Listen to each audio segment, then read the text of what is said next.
Lesson 8, Focus Modes.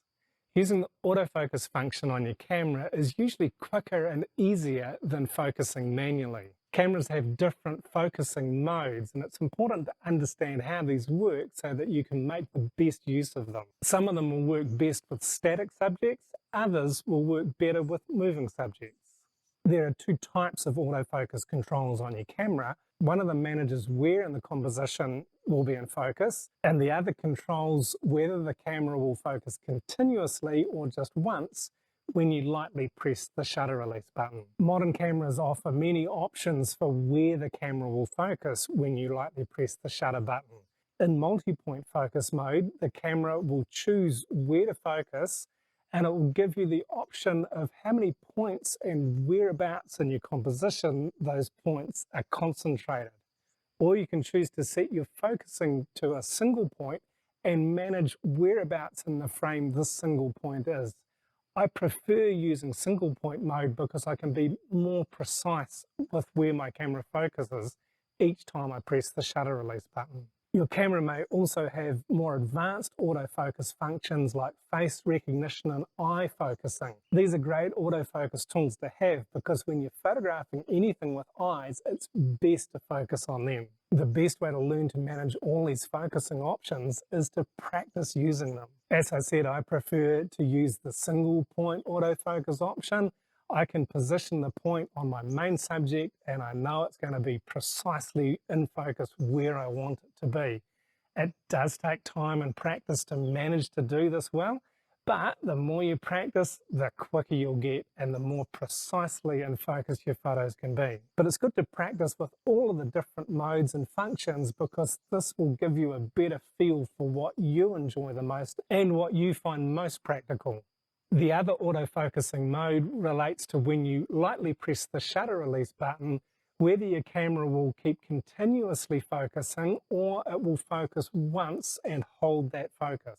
In single servo mode, when you lightly touch the shutter release button, it will hold focus until you take a photo or until you release your finger from the shutter release button. This is most often used for static subjects that are not moving. When you're using continuous servo focusing, your camera will continuously focus so long as you've got your finger lightly resting on the shutter release button. If you move your camera, it will refocus, or if your subject is moving and you're tracking it well, your camera will maintain focus on your subject. And as I encouraged you earlier, while you're getting used to using your camera, one of the key things is to learn how to focus it well because you can't fix an out-of-focus photo. Lesson 8, Practical Exercise, Focus Modes.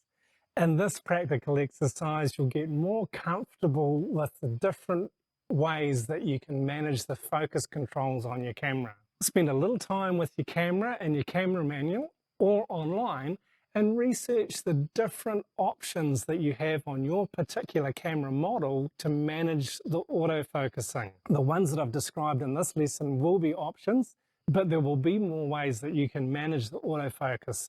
There's too much variety from different camera models and brands for me to go into here. This exercise is similar to the last one where you'll get more comfortable learning the variety of different autofocus options on your camera and which ones to use in different situations. Similar to the last exercise, this one's about continuing to learn about the different types of autofocus functions. I want you to find a couple of different subjects, some that are thin and narrow like leafless tree branches or tall blades of grass, and others that are a bit more solid, a bit more substantial, and some that are static, and if you can, some that are moving. And with your camera set to aperture priority again, set your autofocus to multi-point focus and single servo and take a few photos using a wide lens and zooming in a bit as well.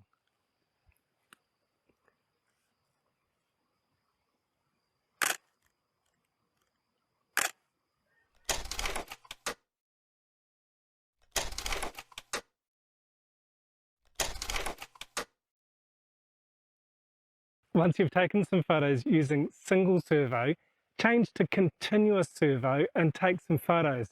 As you do, move around a little bit with your finger on the shutter release button. As you move, can you feel or hear what's happening with your lens? You should be able to sense that it's focusing as you move.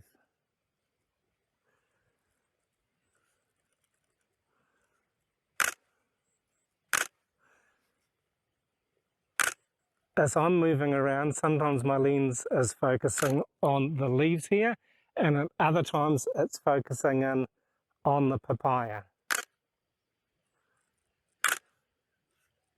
Then change your focus mode to single point so that you choose whereabouts in your image you want to focus on.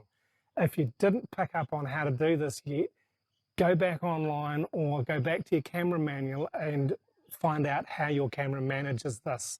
On my camera, I use the rocker on the back of the camera to manage where this point is, but different cameras do it in different ways.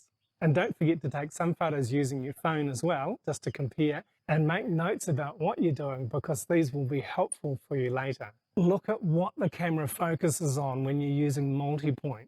Does it always focus where you want it to? If not, this is when you need to use single point focus mode or to manually focus your lens. And when you were photographing a moving subject, did you find multipoint or single point easier to use? The main points in this lesson are: learn to manage the autofocus controls on your camera. Multi and single point are the main two options for where your camera lens will focus. Continuous and single servo focusing are the main two other autofocus controls. Practice this to improve your photography.